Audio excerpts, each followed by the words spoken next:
Hello mga mare! For today's video ay samahan nyo nga kami mamalengke. Minabuti ko na nga sumahan si Papa sa pamamalengke nang sa ganon ay maakma talaga sa budget ang kanyang mga pinamili at nang sa ganon ay wala ring makalimutan. Una nga namin binili mga mare ay itong tilapia. Nagkakahalagang 65 per 1/2 kilo lamang itong tilapia ni Kuya at siyang pinakamura dito sa palengke. At kita nyo naman si Kuya, marami din talaga nakapilang customer dito dahil naman sa angking galing niya sa paglilinis. Kita nyo naman ang bilis-bilis ni Kuya. Habang pinapanood ko nga siya ay ako na ang natatakot. Tinanong ko nga din si Kuya dito kung nasugatan na ba siya or kung ilang taon na ba niyang ginagawa ito, pero sadyang napakamahiyain ni Kuya kaya wag na nating pilitin pa. Nagdala nga lang kami ng eco bag na sa ganon ay hindi kami mahirapan sa pagbitbit. Pagkatapos naming bumili ng tilapia ay bumili naman kami dito ng bilong-bilong. Paborito talaga namin ito lalo na kung prito. Manipis lang siyang tignan mga mare pero kapag nailuto na ay sadyang malaman talaga ang isda na to at masarap, malinamnam pa. Hay nako mga mare, sadyang napakaraming pwedeng mabili dito sa palengke pero pera na lang talaga ang kulang. Kaya naman minabuti ko talaga samahan itong si Papa nang sa ganon ay maakma sa budget ang kanyang pinamili. Alam nyo naman itong mga asawa nating lalaki kung ano lang yung makita nila sa pamalengke na sa tingin nila ay masarap ay bibilhin nila. At para hindi na nga ako mamroblema pa sa pagdating niya, kaya naman minabuti kong samahan na lang talaga. Kung mapapansin nyo mga mare ay halos isda nga ang pinamili namin. Huwag kayong mag-alala, bibili din kami ng karne mamaya. Pagkatapos nga namin mag-ikot-ikot sa palengke mga mare ay napunta na naman kami dito sa Mahal.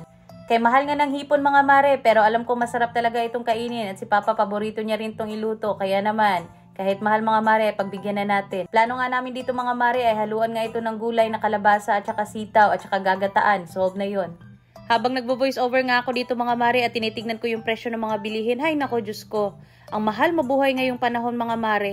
Kung gusto talaga natin kumain ng masarap at healthy kahit papano, ay kailangan talaga natin maglaan ng budget.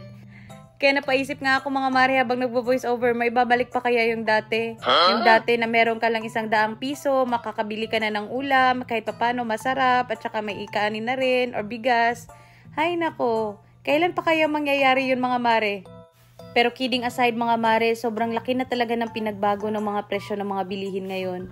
Bumili nga din kami dito ng gata mga mare. Alam nyo ba mga mare, itong si Kuya pinagbibilhan namin ng gata, wala pa kaming anak nandito na nga siya. Kaya shoutout nga kay Kuya kung nanonood ka. Sa inyo din ba mga mare, ganito rin ba ang presyohan ng gata? Halagang 30 at 35 pesos mga mare, depende sa laki. Pagkayari nga namin mamalengke sa baba mga mare ay umakyat kami dito sa second floor at bumili naman kami ng mga gulay. Sabi ko nga kay Papa mga mare ay kumuha ng 3 pechay at ihahalo ko ito doon sa maliliit na tulingan at gagataan ko. Bumili na nga rin kami ng iba pang mga ricados dito mga mare nang sa ganun ay hindi na rin kami panay labas-labas pa. Alam nyo naman mahirap talagang panay labas lalo't may maliit tayo na bata. Nang sa tingin ko ay kumpleto na nga ang pinamili namin mga mare ay inaya ko na nga si Papa na umuwi na nga kami. Kasi wala na talaga mga mare, butas na talaga ang bulsa. Habang naglalakad nga nakita ko nga dito si Ma'am Ruth, yung co-teacher ko, kaya shoutout sa iyo ma'am. Disney princess nga lang ako na naglalakad dito mga mare kasi paano ba naman mahal na mahal ako ng kumpare ninyo kaya ayaw niya akong pagbitbitin.